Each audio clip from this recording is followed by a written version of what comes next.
The alarm bells rang through Proxima Station like the screams of dying metal. Captain Jake Miller pressed himself against the corridor wall as another explosion shook the research facility. Red emergency lights painted everything in blood-colored shadows. Status report. Jake spoke into his comm device, trying to keep his voice steady. 3 breaches on the lower decks, came the crackling response from his human security team. The Zephyrian shields are down. Something knocked out their energy grid. Jake cursed under his breath. The crystalline Zephyrians had been so proud of their defense system. Their bodies could generate powerful energy shields, and they had installed massive generators throughout the station to boost their natural abilities. Everyone thought it made Proxima Station the safest research facility in this sector of space.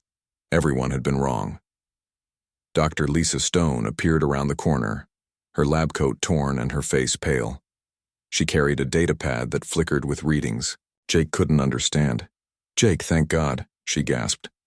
The attackers knew exactly how to disable the Zephyrian defenses.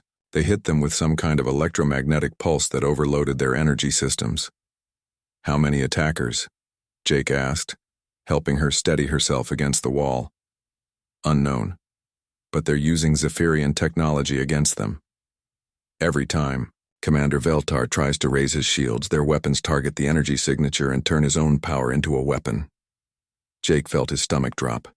Commander Veltar was the head of station security. If the Zephyrians couldn't protect their own facility, then the situation was worse than he thought. Another explosion echoed through the station. This one came from above them, near the Krathari security section. "The insect guys are having problems too," Lisa said, reading her scanner. "Their hive mind communication is being jammed somehow." Jake knew about the Krathari security system. The insectoid aliens could share thoughts instantly across their entire team. One Krathari could see a threat, and immediately every other Krathari on the station would know about it. It was supposed to make them impossible to surprise. But if someone could jam their mental connection, each Krathari would be cut off and confused. They would lose their greatest advantage. "What about the Nebulans?" Jake asked. Lisa checked her readings again. "They're trying to use their phase shifting to get through the station, but the attackers have quantum disruptors. Every time a Nebulan tries to shift through a wall or floor, the disruptor forces them back into solid form.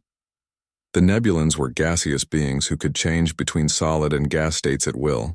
They made excellent security guards because they could move through walls and surprise attackers. But quantum disruptors were rare and expensive technology. Whoever was attacking the station had come prepared for everything." Jake's comm device crackled again. "Captain Miller, this is Sergeant Tim Boyd. We've got visual on the attackers in Section 7. What do you see?" "Mixed group. Looks like members from at least 6 different species. They're carrying weapons I've never seen before, and they seem to know exactly where they're going," Jake thought quickly. The human security team was small compared to the alien forces on the station. They had 12 humans total, while the Zephyrians had 30 guards, the Krathari had 20, and the Nebulans had 15. But the humans were the only ones whose defenses hadn't been specifically targeted. "Tim, gather the team at Junction Point 12. We're going to try something different." "Copy that, Captain." Jake turned to Lisa. "I need you to get to the command center and help coordinate evacuation of the research staff. Can you do that?" "Yes, but Jake, what are you planning?" "Something the attackers won't expect." Jake made his way through the station's service tunnels. These narrow passages were designed for maintenance work, not combat. Most species couldn't fit through them comfortably. But humans were smaller and more flexible than most galactic races. He reached Junction Point 12 and found his team waiting. Sergeant Boyd, Corporal Lynn West, and 9 other human security officers. They looked nervous but determined. "Here's the situation," Jake said quietly. "The attackers studied every alien security system on this station. They know how to counter Zephyrian energy shields, how to jam Krathari communication, and how to stop Nebulan phase shifting. But I don't think they studied us." "Why not?" asked Corporal West. "Because we're unpredictable. Every other species has standard operating procedures. The Zephyrians always form energy barriers. The Krathari always coordinate through their hive mind. The Nebulans always use phase shifting for surprise attacks. But humans? We adapt. Jake pulled up a station map on his datapad. The attackers are moving toward the main research labs. They want something specific. While they're focused on fighting the alien security forces, we're going to use the service tunnels to get ahead of them. Then what? Boyd asked. Then we do what humans do best. We improvise. The human team moved through the service tunnels, like shadows. They avoided the main corridors where the battle was raging. Jake could hear the sounds of fighting echoing through the station walls. Energy weapons firing, Krathari clicking in distress, and the whoosh of Nebulans trying desperately to phase shift away from quantum disruptors. But the human team stayed hidden and quiet. They emerged from the tunnels near the main research lab. Through the transparent walls, Jake could see the attackers working frantically to access the lab's computers. There were 12 of them, just as Boyd had reported. Different species, all wearing identical black armor. They're trying to steal research data, whispered West. Jake nodded. Probably weapons research or defensive technology. Something valuable enough to plan this whole attack around. The attackers had their backs to the service tunnel entrance. They were confident that all station security was tied up fighting their main force elsewhere. They were wrong. Jake made hand signals to his team. In seconds, they had surrounded the lab entrance. The humans didn't use energy weapons that could be detected or traced. Instead, they carried simple projectile weapons and non-lethal tools. When Jake gave the signal, his team moved. The attackers spun around in surprise as 12 humans appeared from directions they hadn't expected. The battle was over in less than 30 seconds. The attackers had been prepared for everything except humans who didn't follow standard security protocols. As Jake secured the last attacker, his comm device buzzed with reports from around the station. The main attack force was retreating now, that their infiltration team had been captured. Commander Veltar's voice came through the comm, filled with confusion and something that might have been respect. Captain Miller, how did your small human team succeed where our combined forces failed? Jake looked around the lab at his team securing evidence and treating wounded attackers with basic medical care. We didn't do what you expected us to do, Jake said simply, and neither did they. The Galactic Council chambers on Centralis hummed with tension. Ambassador Helen Ross sat in the human delegation section, watching as holographic displays showed security footage from dozens of incidents across the galaxy. Each recording told IE the same disturbing story. The pattern is clear, High Counselor Threndock announced, his ancient turtle-like voice carrying across the massive chamber. Our traditional security methods are failing. General Pete Clark leaned forward in his seat next to Helen. The military man's weathered face showed no emotion, but Helen could see his hands clenched tightly in his lap. They had been called to this emergency session after the Proxima Station incident 3 days ago. On the central display, security footage played from a mining facility on Kepler Prime.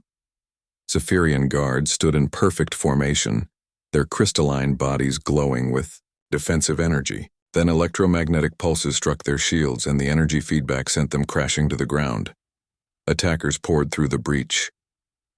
The Kepler Prime attack happened 6 months ago, said Counselor Vexhai, the Zephyrian representative. Her crystal body flickered with embarrassed colors.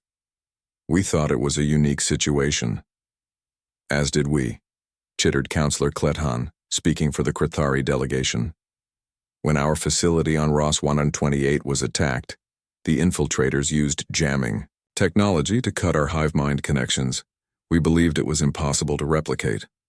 More footage played. A Nebulan security team tried to phase shift through walls to surprise attackers, only to be forced back into solid form by quantum disruptors. A Voltarian defense grid powered by their natural electricity was overloaded by feedback loops. Aquatic. Merhai guards found their water-based defenses neutralized by chemical agents. Counselor after counselor reported similar incidents. Each species' greatest defensive strengths had been turned into weaknesses. 47 major security breaches in the past 2 years, Threndock continued, each one targeting the specific biological and technological advantages of the defending species. A new hologram appeared, showing the Proxima Station incident. Helen watched as alien security forces were systematically neutralized by attackers, who seemed to know exactly what each species would do. Then the footage showed Jake Miller's human team emerging from service tunnels, moving in ways that seemed random and chaotic to the ordered minds of other species. The attackers, who had prepared for every other possibility, were caught completely off guard. The human security team succeeded where our combined forces failed, admitted Commander Veltar, the Zephyrian security chief, his crystalline form dimmed with shame. They used methods we did not anticipate. Counselor Brixton of the Voltarians sparked with indignation. You suggest that these young humans are superior to species with thousands of years of military experience? General Clark stood up slowly. With respect, Counselor, we're not superior, we're just different. Explain, Threndok requested. Helen rose to join the general. May I present our analysis of these incidents? The High Counselor gestured approval. Helen activated her own holographic display, showing comparative data from all the security breaches. Every attacked facility followed standard defensive protocols, she began. Zephyrians formed energy barriers. Krathari coordinated through hive mind connections. Nebulans used phase shifting. Voltarians relied on electrical grids. Each species used their natural evolutionary advantages exactly as expected. As any rational being would, protested Counselor Vexhai. That's the problem, General Clark said. Rational can be predicted. We humans learned long ago that being predictable gets you killed. More data appeared on Helen's display. General Clark has compiled statistics from human military history. In our recorded conflicts, the side that followed standard doctrine lost 68% of the time to opponents who adapted their tactics. Counselor Silena of the Merhai delegation bubbled disapproval through her water-filled speaking apparatus. Human conflicts were primitive affairs. Modern galactic security is based on proven scientific principles. Proven to whom? Helen asked. Every security system represented in this chamber has been defeated multiple times using the same basic approach. Study the target species. Identify their predictable responses, prepare countermeasures. She gestured, and the display showed a new analysis. Humans are the only species in this chamber whose security responses cannot be predicted in advance. We don't have a single evolutionary advantage that defines our approach. Because you have no significant evolutionary advantages, Brixton sparked rudely. General Clark smiled grimly. Exactly. We're not stronger, faster, or more resilient than most species. We can't generate energy shields, share thoughts instantly, or phase shift through matter, so we had to learn to adapt. Our evolutionary history was different from yours, Helen continued. While your species faced natural predators or environmental challenges, humans became our own greatest threat. We evolved not just to survive external dangers, but to outwit other humans who were trying to outwit us. The chamber fell silent as the implications sank in. Threndok's ancient eyes studied the human delegation. You are saying that humanity's violent history makes you better guardians? Not better, Helen corrected. Different. We assume that any defense can be broken, any system can be compromised, and any ally might become an enemy. Most species find this way of thinking disturbing. It is disturbing, admitted Klethan. How can you function with such constant suspicion? Practice, General Clark said simply. Thousands of years of it. New footage appeared on the central display, showing human security teams from various incidents over the past year. Unlike the alien forces, the humans never used the same tactics twice. They adapted constantly, changed their routines unpredictably, and prepared for threats that seemed impossible. The evidence is compelling, Threndok said slowly. But the implications are troubling. Are you proposing that humans take over galactic security? Not all of it, Helen said, but for the most critical installations, including these council chambers, we believe human guards would provide security that cannot be easily predicted or countered. The debate that followed was intense. Some counselors argued that humans were too young a species to be trusted with such responsibility. Others worried about giving any one species too much influence over galactic affairs. But the security footage spoke louder than any argument. Facility after facility had fallen to attackers who studied their alien defenders and prepared specific countermeasures. Only human-defended locations had successfully resisted these targeted attacks. Counselor Vexhi's crystal body flickered through several colors before settling on resigned blue. I do not like admitting this, but my people's security methods are too predictable. If humans can provide truly unpredictable defense, then perhaps we should consider their proposal. One by one, the other counselors voiced similar reluctant agreement. The evidence was too clear to ignore. Finally, High Counselor Threndock called for a formal vote. The motion is to establish a human-led security force for the protection of the Galactic Council chambers and other critical installations. All in favor? Helen held her breath as the voting lights appeared. Green for approval, red for rejection, yellow for abstention. The result was overwhelming. Only 3 counselors voted against the proposal while 2 abstained. The motion passes, Threndock announced. Humanity, you are hereby entrusted with the defense of our most important institutions. May you prove worthy of this trust. As the Meor session ended and counselors began to file out, Helen noticed many of them glancing nervously at the human delegation. She understood their discomfort.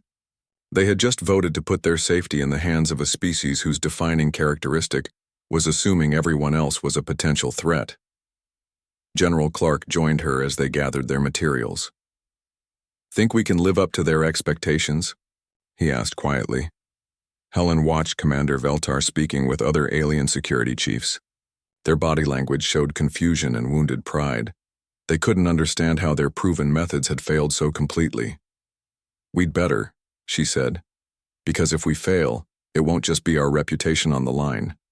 Every species in this chamber will be vulnerable to whoever figures out how to predict human behavior. Clark nodded grimly. Then we'd better make sure we stay unpredictable. Dr. Amy Foster stood in her laboratory on Earth, watching through reinforced glass as Colonel Ben Hayes demonstrated human combat tactics to a group of alien observers. The visitors had come from across the galaxy to understand what made humans suitable as galactic guardians. Notice how he changes his approach every few seconds, Amy said to her guests. No pattern, no predictable sequence. Researcher Clixanon, a tall insectoid from the hegemony, clicked his mandibles nervously. This seems inefficient. Why not use the most effective technique repeatedly? Because effectiveness becomes predictable, Amy explained. And predictable gets you killed.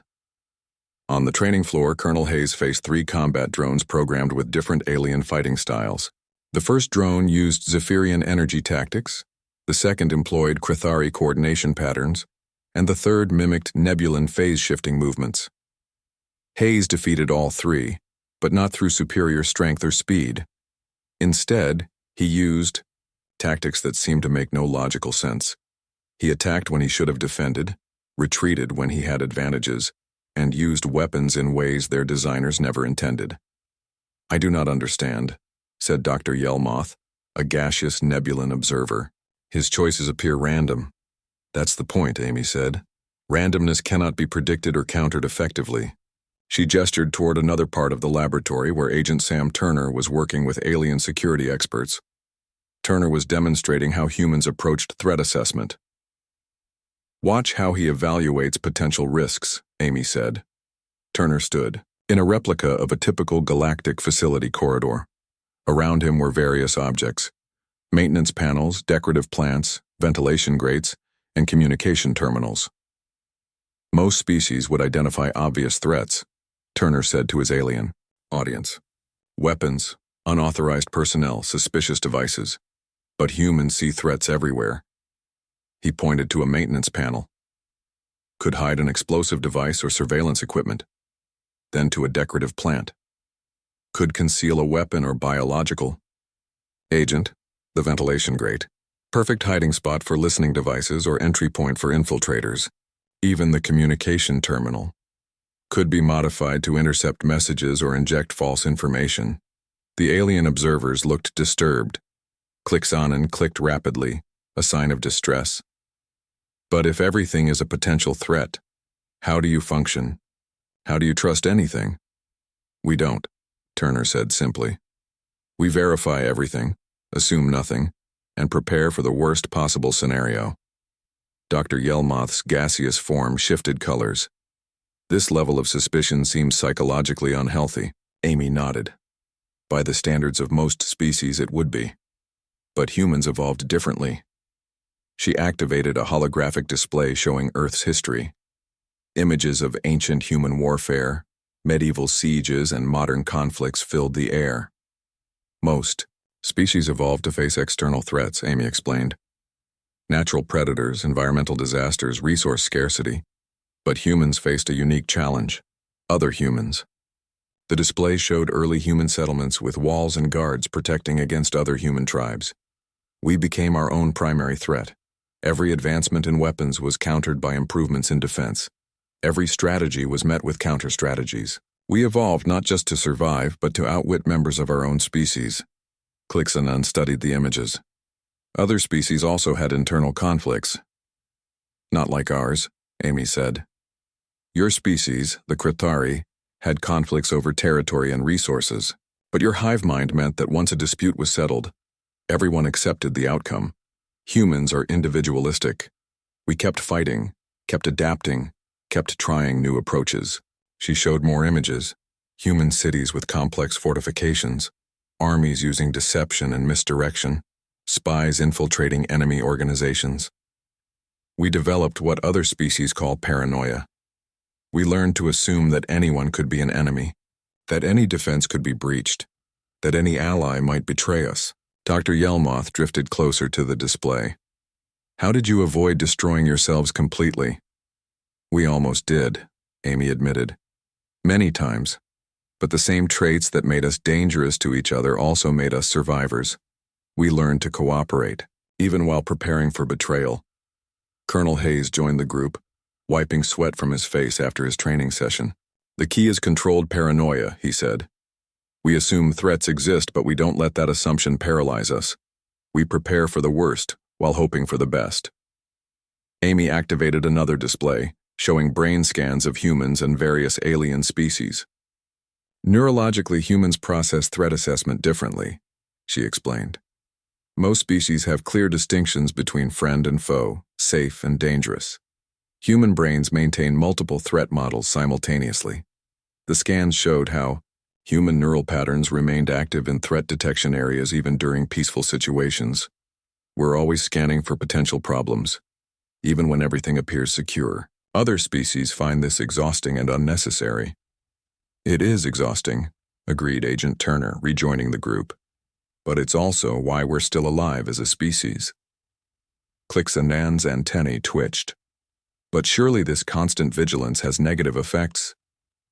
Of course, Amy said. Humans suffer from anxiety disorders, depression related to perceived threats, and social problems caused by excessive suspicion. But these same traits also make us excellent guardians. She showed psychological profiles of human security personnel. We select individuals who can channel their natural paranoia constructively. They assume everyone is a potential threat, but they protect everyone equally. They trust no one completely, but they're willing to die defending strangers. Colonel Hayes nodded. It's a paradox that works. We don't trust you, but we'll guard you with our lives. We assume you might betray us, but we'll still do our job. Dr. Yelmoth's form shifted through several colors before settling on confused purple. I find this psychological profile deeply disturbing. Most species do, Amy said. That's why it took the Proxima Station incident to convince the Galactic Council. Nobody wants to admit they need guardians who assume the worst about everyone. Agent Turner smiled grimly. But you do need us. Because the universe is full of beings who study your predictable responses and use them against you. Humans are the only species that evolved to fight enemies who think like us, Colonel Hayes added. That makes us uniquely qualified to protect against intelligent threats. Amy brought up one final display showing statistics from recent security incidents. Human-guarded facilities have a 93% success rate against targeted attacks. Alien-guarded facilities have a 37% success rate. The difference is not in our equipment or training. It's in our assumptions. What assumptions? Asked Clixanon. That everything can go wrong, Turner said. That every defense can be breached. That every plan will be discovered and countered. That every ally might become an enemy. And that the only way to stay safe, Colonel, Hayes added, is to never stop expecting the next threat. The alien observers stood in uncomfortable silence processing these revelations. Finally, Dr. Yelmoth spoke. Your species lived in a state of constant warfare for millennia. This shaped your psychology in ways that most species find alien and disturbing. Yet these same disturbing traits make you effective protectors. That's correct, Amy confirmed. I do not like this conclusion, Clixanon clicked. But I cannot argue with the evidence. As the aliens prepared to leave, Colonel Hayes called out to them. There's one more thing you should understand about humans. They turned back curious. We don't enjoy being suspicious of everyone. We don't like assuming the worst, but we do it because it works. And we'll keep doing it to protect people who think we're disturbing and paranoid. Dr. Yelmoth's form shimmered. Even though we find your mental processes alien and uncomfortable, especially then, Hayes said, because that discomfort means you can't predict us either, and unpredictability is what keeps everyone alive. Amy watched the aliens leave, noting how they huddled together as they walked. The revelation of human psychology had shaken them, but it had also convinced them. Humans were indeed the right choice to guard the galaxy's most important institutions, not because they were trustworthy, but because they trusted no one. Not because they were peaceful, but because they understood violence. Not because they were predictable allies, but because they were completely unpredictable enemies. It was a disturbing foundation for galactic security, but as the evidence clearly showed, it was also an effective one. The training facility on Luna Base looked more like a psychological testing center than a military academy. Sergeant Kate Williams watched as the latest group of candidates struggled through their evaluation exercises, knowing that most would not make it to the final selection. Remember, she called out to the sweating recruits, this is not about being the strongest or fastest. This is about thinking like your enemies while protecting your friends. Recruit Alex Johnson wiped sweat from his forehead as he studied the holographic scenario in front of him. The simulation showed a diplomatic meeting between 3 alien species, and his job was to identify potential security threats. Most recruits would look for obvious dangers, weapons, suspicious individuals, structural weaknesses. But Alex had learned to think differently during his weeks of training. The Zephyrian delegate's energy signature is slightly elevated, he said, speaking his analysis aloud. Could indicate stress, illness, or preparation to generate a combat shield. The Crithari group is standing too close together, suggesting either heightened security alert or communication jamming. The Nebulan representative keeps shifting density patterns, which might mean environmental threat detection or preparation for emergency phase shift. Sergeant Williams nodded approvingly. What else? Alex studied the scenario more carefully. The human security guards are positioned to stop external threats but not internal ones. If any delegate is compromised or acting against their own government's interest, the current setup wouldn't detect it. Elaborate. The Zephyrian delegate could generate an energy pulse that appears defensive, but is actually meant to disable recording equipment. The Crithari could break their communication discipline to send unauthorized messages to outside parties. The Nebulan could phase shift sensitive documents out of the room without anyone noticing. And how would you counter these possibilities? Alex thought for a moment. Change the room layout randomly just before the meeting. Use human guards who can't be predicted by studying species behavior. Install multiple redundant recording systems using different technologies. Most importantly, assume that at least one person in the room is not who they appear to be. Williams made notes on her evaluation pad. Alex was showing the right kind of thinking, suspicious without being paralyzed by suspicion, protective without being naive about trust. Across the training room, recruit Maria Santos was facing a different challenge. Psychologist Dr. Tony Blake was conducting her psychological evaluation, probing her mental fitness for the Guardian program. Maria, you've been told that a fellow human security officer might be compromised by enemy agents. How do you handle This situation? Maria considered the question carefully. I continue to work with them normally, but I verify everything they do through independent sources. I don't confront them directly because that could expose our knowledge if they are compromised, or damage unit cohesion if they're innocent. But you would be prepared to act against them if necessary? Yes. My loyalty is to the mission and the people we're protecting, not to individuals. If evidence proves a team member is compromised, I would neutralize the threat regardless of personal relationships. Dr. Blake made notes. This was the kind of psychological flexibility the program required, the ability to trust teammates while preparing to fight them if necessary. How do you maintain unit cohesion when everyone is suspicious of everyone else? He asked. By being transparent about the suspicion, Maria said. We all know we're watching each other. We all accept that it's necessary. We focus on the job, not on personal trust. In another part of the facility, recruit Gary Lewis was failing his evaluation.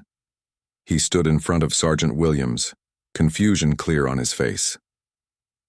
I don't understand the problem, he said. I identified 12 potential security vulnerabilities in the scenario. You identified 12 obvious vulnerabilities, Williams corrected, but you missed the real threat. She replayed his scenario, a simple meeting between human diplomats and alien representatives. You checked for weapons, surveillance devices, structural weaknesses, and unauthorized personnel. All standard security concerns. Gary nodded. Exactly. I followed proper procedure. That's why you failed. Proper procedure is predictable. In this scenario, the real threat was one of the human diplomats. She was planning to provide classified information to the alien delegation. But she passed all security clearances. She had no indicators of being compromised. Which is exactly what made her dangerous. You assumed that following standard clearance, procedures guaranteed loyalty. Real security means assuming that anyone could be a threat, even when they have perfect credentials. Gary shook his head. But if we can't trust our own people, how can we function as a team? That's why you're not suited for this program, Williams said, not unkindly. You need to be able to trust people enough to work with them, but suspicious enough to watch them. It's a difficult balance. The training program continued for weeks. Candidates learned to think in layers of deception and counter-deception. They practiced scenarios where allies became enemies, where obvious threats were distractions from hidden dangers, where the safest course of action was actually the most dangerous.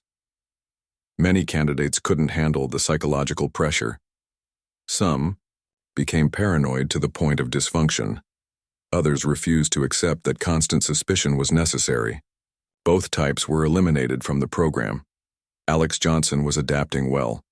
During a training exercise, he was placed in charge of security for a mock diplomatic reception. Instead of using standard protection protocols, he implemented constantly changing procedures. Security sweep every 15 minutes but on an irregular schedule, he told his team. Guards rotate positions randomly. No one person has complete information about our defensive setup. The exercise proceeded smoothly until Alex noticed something that bothered him. Sergeant Williams, he said during a break, this is going to, explain. In a real situation, something would have gone wrong by now. Equipment would malfunction, personnel would be delayed, or intelligence would be incomplete. This exercise is too clean. Williams smiled. What does that suggest to you? That this is the test. The real evaluation isn't how we handle obvious problems, but how we react when things seem to be going perfectly. And how should you react? By assuming that someone is making sure things go smoothly. Someone who doesn't want us to notice the real threat. Alex immediately began changing his security procedures, looking for threats that were being hidden by the apparent success of his initial plans. Within minutes, he discovered that one of his own guards was actually an evaluator posing as a team member. The guard had been subtly steering the team's attention away from certain areas of the reception venue. Sergeant Williams was testing whether I would trust my own people completely, Alex reported after the exercise. The fake guard was simulating a compromised team member. And you caught it because nothing ever goes perfectly in real security work. When it does, that's usually the biggest threat of all. Maria Santos faced a different kind of test. She was given a scenario where following orders would result in civilian casualties, but disobeying orders would compromise the mission. "What do you do?" Dr. Blake asked. "I look for a third option," Maria said. "The scenario assumes I have to choose between following orders and protecting civilians. But real situations usually have more possibilities than the obvious ones, such as question whether the orders are legitimate, verify that the civilian casualties are actually unavoidable, look for ways to modify the mission parameters to achieve the objective without the negative consequences.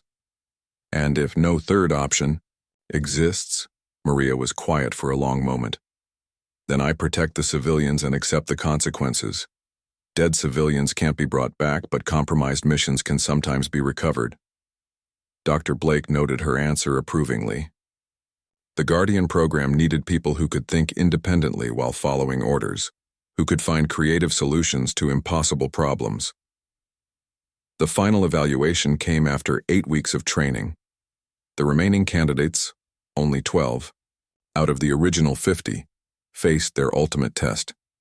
They were told they would guard a real diplomatic meeting between human and alien representatives.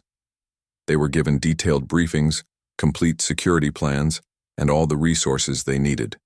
What they weren't told was that the real test had nothing to do with the diplomatic meeting. Alex Johnson figured it out first. "This is wrong," he told Maria during their pre-mission briefing. "What do you mean?" "We've been given too much information. Real security operations never have this level of detail available in advance. Someone wants us to focus on this meeting." Maria looked at the briefing materials again. "You think it's a distraction?" "I think it's the test. The real threat is something we're not being told about." They began investigating on their own, using techniques they'd learned during training. Within hours, they discovered that the diplomatic meeting was a simulation, but the facility they were guarding also housed a real research laboratory. The test wasn't whether they could guard a fake diplomatic meeting. It was whether they would notice that the fake meeting was being used to distract them from a real security threat. When the exercise ended, Sergeant Williams addressed the candidates. Captain Rick Stone stood at the entrance to the newly constructed Galactic Council chambers, watching as the first group of alien dignitaries arrived for orientation. The massive building on Centralis gleamed with advanced alien architecture, but Stone saw only vulnerabilities. 12 different entry points, he muttered into his comm device. 17 levels with varying gravity and atmosphere controls. Transportation systems that could be hacked or sabotaged. This place is a security nightmare. Lieutenant Sue Carter's voice crackled back through his earpiece. The alien designers are proud of how accessible they made it. Every species can enter comfortably through multiple routes. Every species includes potential attackers, Stone replied. Multiple routes means multiple attack vectors. Stone had been assigned to lead the first human security team at the council chambers. His team consisted of 12 specialists, each selected for different skills. Lieutenant Carter handled technical security systems. Corporal Dan Murphy specialized in close protection. Agent Nina Lopez focused on counterintelligence. The alien counselors had been briefed about human security methods, but they clearly didn't understand what that meant in practice. High Counselor Threndock approached Stone with obvious confusion. "Captain, your security personnel are behaving in ways we did not expect." Stone followed Threndock's gaze to where Corporal Murphy was scanning the ceremonial entrance hall. Murphy wasn't just looking for obvious threats, like weapons or unauthorized personnel. He was examining decorative elements, testing the stability of ornamental columns, and checking sight lines from balconies that were supposed to be purely aesthetic. "He appears to suspect the building itself of being dangerous," Threndock observed. "Because it is," Stone said simply. This building was designed by committee, with input from dozens of species. That means dozens of potential points of compromise. Any species that contributed to the design knows details that could be used for an attack. Threndock's ancient eyes widened. "You suspect the designers of malicious intent?" "I suspect everyone of potential malicious intent. That's what keeps people alive." Stone activated his comm device. Carter, what's the status on the transportation? Systems? Modified beyond recognition, came the reply. The original design used predictable schedules and routes. I've randomized everything. Elevators now change their programming every hour. Transportation pods follow different paths each trip. Even the maintenance schedules are irregular. The Voltarian delegation is complaining, added Agent Lopez. They say the constant changes make them feel unsafe. Stone sighed. This was the problem with protecting people who didn't understand security. They wanted to feel safe, but they resisted the measures that actually kept them safe. Tell the Voltarians that feeling unsafe keeps them alive. Comfort is the enemy of security. Counselor Vexhai of the Zephyrians approached, her crystalline form flickering with agitated colors. Captain Stone, your security measures are extremely disruptive. My delegation cannot establish proper meditation routines when everything keeps changing. Good, Stone said. If you can't establish routines, then potential attackers can't predict your routines either. But we require stability for our energy-based physiology to function properly. Then we'll protect you while you're unstable. It's harder, but it's safer. Stone understood Vexhai's frustration. Every species in the Council had evolved with certain predictable needs and behaviors. The Zephyrians needed regular energy meditation. The Krathari required synchronized communication periods. The Nebulans had to phase shift periodically to maintain their gaseous cohesion. All of these predictable needs created security vulnerabilities. Lieutenant Carter, I need irregular schedules for all species-specific requirements. Meditation periods, communication synchronization, phase shifting, everything. Copy that, Captain. The delegates won't like it. They don't have to like it. They just have to survive it. The first major confrontation came during a planning meeting with the alien security liaisons. Commander Veltar represented the Zephyrian security forces, while other species sent their own experts. Captain Stone, Commander Veltar said, his crystal body glowing with barely controlled anger. Your security protocols are incomprehensible. You change procedures constantly. You refuse to share complete information with our liaison officers, and you treat everyone as potential threats. That's correct, Stone agreed. But how can we coordinate our security efforts if we cannot predict your actions? You can't. That's the point. The room full of alien security experts buzzed with confusion and indignation. They were used to detailed coordination, shared intelligence, and predictable protocols. Agent Lopez leaned forward in her chair. Commander, with respect, coordination requires shared information. Shared information creates vulnerabilities. The more people who know our security plans, the easier those plans are to compromise. But we are your allies, protested the Krathari representative. Today you are, Stone said. Tomorrow one of you might be compromised by enemy agents. Next week one of your species might change political alignment. Next month one of your governments might be overthrown. You truly trust no one, observed the Merhai delegate, bubbles of distress rising in her water-filled suit. We trust everyone to act according to their nature and circumstances, Corporal Murphy said. We just don't assume those will remain constant. Stone activated a holographic display showing the security arrangements for the upcoming council session. Standard alien security would place guards at predictable positions, use technology each species understands, and coordinate through shared communication channels. All of that can be studied and countered. The display changed to show the human security setup. Human security uses random positioning, unfamiliar technology combinations, and communication methods that change unpredictably. We assume every system will be compromised and prepare backup systems for our backup systems. Commander Veltar studied the display with growing alarm. This level of paranoia seems excessive. Paranoia is just another word for survival instinct, Stone replied. The real test came 2 weeks later during the first full council session under human protection. Stone positioned his team according to protocols that even he didn't fully know in advance. Their positions were determined by random number generators, activated moments before the session began. Lieutenant Carter monitored security systems that changed their parameters every few minutes. Corporal Murphy protected delegates using routes that were calculated in real time based on unpredictable factors.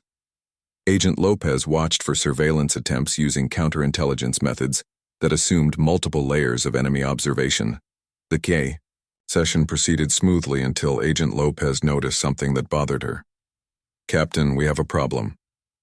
"What kind of problem?" "Everything is going perfectly. No technical glitches, no communication problems, no scheduling conflicts. Nothing is going wrong." Stone felt his stomach tighten. Lopez was right. Nothing ever went perfectly in complex operations. "That means someone is making sure things go smoothly," he said into his comm device. "Someone who doesn't want us distracted by small problems while they work on something bigger." Stone immediately activated emergency protocols. Instead of relaxing because the session was going well, the human security team increased their vigilance. Within minutes, they discovered the real threat. A maintenance worker, properly credentialed and authorized to be in the building, was installing devices in the ventilation system. The devices weren't weapons or explosives. They were advanced surveillance equipment designed to monitor private conversations between delegates. The worker had been counting on the security forces being relaxed due to the smooth operation of the public session. Most alien security teams would have reduced their alertness during a successful event, but human security assumed that success was suspicious. "How did you know to look for this?" Commander Veltar asked as the maintenance worker was led away by human guards. "Because it was too easy," Stone explained. "When something important goes exactly according to plan, that's when it's most likely to be going according to someone else's plan." The incident sent shockwaves through the Galactic Council. The surveillance equipment was sophisticated enough to record conversations that the delegates thought were private. If it had remained undetected, the intelligence gathered could have compromised diplomatic relationships across the galaxy. High Counselor Threndock called Stone to his private office the next day. "Captain, the other security liaisons are reporting that your methods create constant stress and uncertainty among the delegates." "Good. Stress and uncertainty make people more alert and less predictable, but they also make people less effective at their diplomatic duties." Stone considered this. It was true that the human security methods disrupted the comfortable routines that helped aliens perform at their best. "High Counselor, would you prefer delegates who are comfortable and dead, or delegates who are stressed and alive?" Threndock was quiet for a long moment. "I understand the logic, Captain, but there must be some way to balance security with functionality." "There is. We protect you so well that you can focus on your duties instead of worrying about threats. But that means accepting that you won't always understand or like our methods." The Galactic Council chambers had never hosted a more important meeting. Representatives from the warring Kelton Empire and the Draconi Federation had agreed to peace negotiations after 3 decades of devastating conflict. Captain Rick Stone watched the delegates arrive, knowing that this would be the ultimate test of human security methods. "Status report," Stone said into his comm device as the final preparations were made. "All systems operational," Lieutenant Sue Carter replied, from the Technical Control Center. "But Captain, the intelligence reports are troubling. Both sides have hardline factions that oppose these peace talks." Stone nodded grimly. He had studied the files for weeks. The Kelton Empire was a militaristic society that had built its economy around constant warfare. The Draconi Federation was a proud warrior culture that considered retreat or surrender to be worse than death. Neither species wanted peace, but both were exhausted from decades of fighting. "Agent Lopez, what's the threat assessment?" Nina Lopez's voice came through clearly. "Multiple potential attack vectors. Kelton extremists who profit from the war economy. Draconi honor warriors who see peace as betrayal. Third-party arms dealers who lose money if the fighting stops.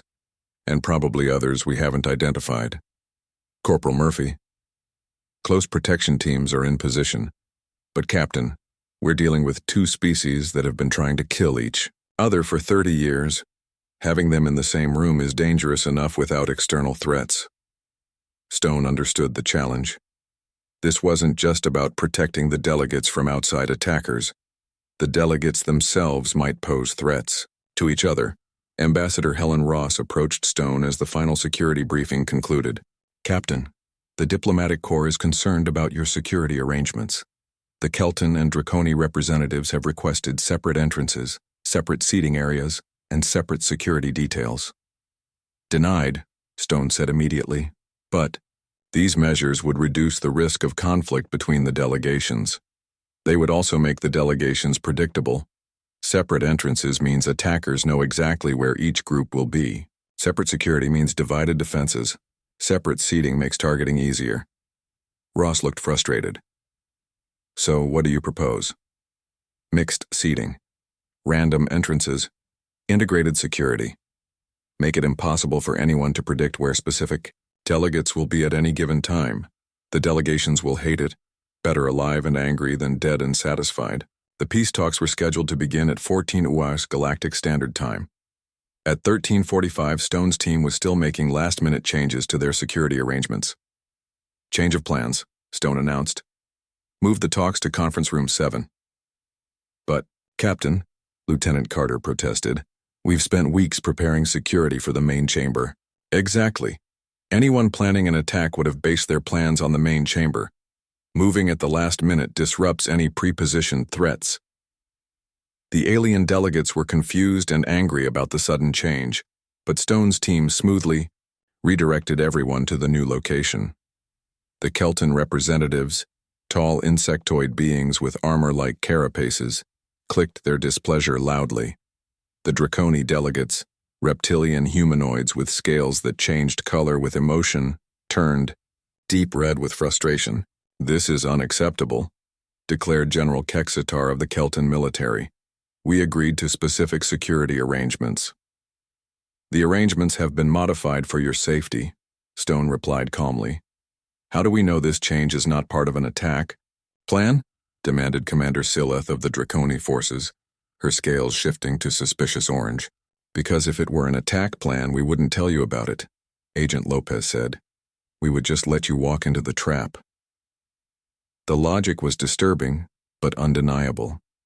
The delegates reluctantly accepted the new arrangements. The peace talks began with both sides maintaining rigid formality. Ambassador Ross facilitated the discussions while Stone's team maintained security that none of the participants fully understood.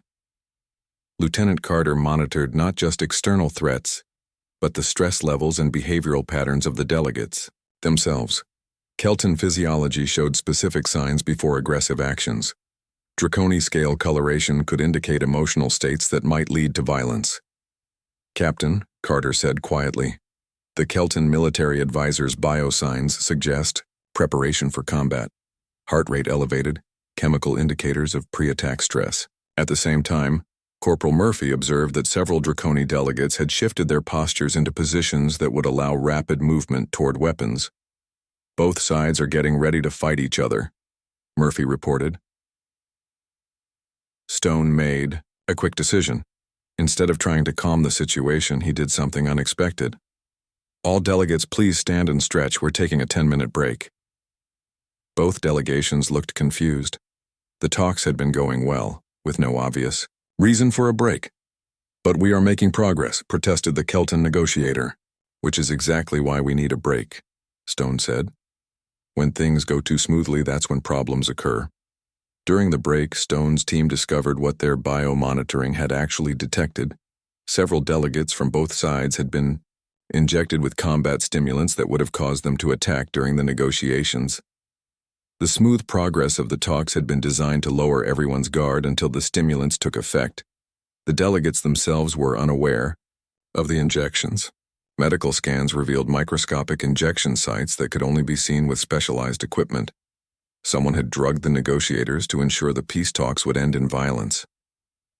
Who had access to inject the delegates? Ambassador Ross asked as medical teams worked to counteract the stimulants. Agent Lopez reviewed security footage and access logs. The injections happened before they arrived at the chambers. Someone with medical credentials treated both delegations for what appeared to be routine health maintenance. A doctor? Ross asked. A very well-credentialed doctor who treated both sides separately, days apart, using different medical facilities. Neither side knew the other was being treated by the same person. Stone studied the evidence. This was planned months in advance. Someone set up a respected medical professional to unknowingly administer combat stimulants to both delegations. The timing was calculated so the drugs would take effect during the most crucial part of the negotiations. The scope of the conspiracy became clear as the investigation continued. Arms dealers, military contractors, and political extremists from multiple species had worked together to sabotage the peace talks. They had studied the psychology of both species, the layout of the council chambers, and the predictable nature of alien security protocols. But they hadn't prepared for human security methods. How did you know to call a break exactly when the stimulants would have taken effect? General Kekstar asked after the medical treatment was complete. We didn't know about the stimulants, Stone admitted. We just knew something was wrong. What indicated a problem? The talks were going too well, Lieutenant Carter explained. Both your species are proud warriors who have been enemies for decades. Real negotiations should have involved more conflict, more argument, more walkouts. The smooth progress suggested artificial influence. Commander Sileth's scales shifted through several colors before settling on confused purple. You suspected a problem because we were getting along too well? We suspect problems when anything goes exactly according to plan, Corporal Murphy said. Natural human behavior is messy and unpredictable. When things go smoothly, it usually means someone is controlling the situation.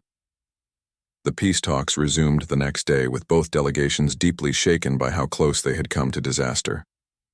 The stimulants would have caused them to attack each other with lethal force, destroying any chance of peace and probably reigniting the war.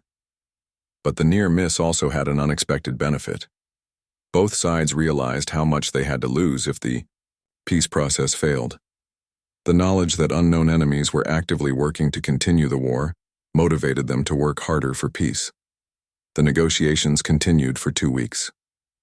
Stone's team prevented 3 more sabotage attempts, identified 2 infiltrators among the support staff, and neutralized a bomb threat that turned out to be a distraction from a cyber attack on the communication systems. Each threat was different, sophisticated, and specifically designed to exploit predicted security responses. Traditional alien security would have failed against any of them. The conspiracy is vast, Agent Lopez reported during a briefing. We've identified participants from at least 12 different species, coordinated through shell companies and hidden financial networks, all working together to prevent peace. Ambassador Ross marveled. The war created an entire economy of conflict. Stone nodded. And they studied every aspect of the peace process to sabotage it. Except they didn't study us. On the final day of negotiations, both delegations signed a comprehensive peace treaty. The Kelton Empire and Draconi Federation agreed to end hostilities, establish trade relationships, and work together on mutual defense. High Counselor Threndock addressed the council after the signing ceremony. The successful conclusion of these peace talks validates the decision to entrust critical galactic security to human guardians. Traditional security methods would have failed against such sophisticated and coordinated threats,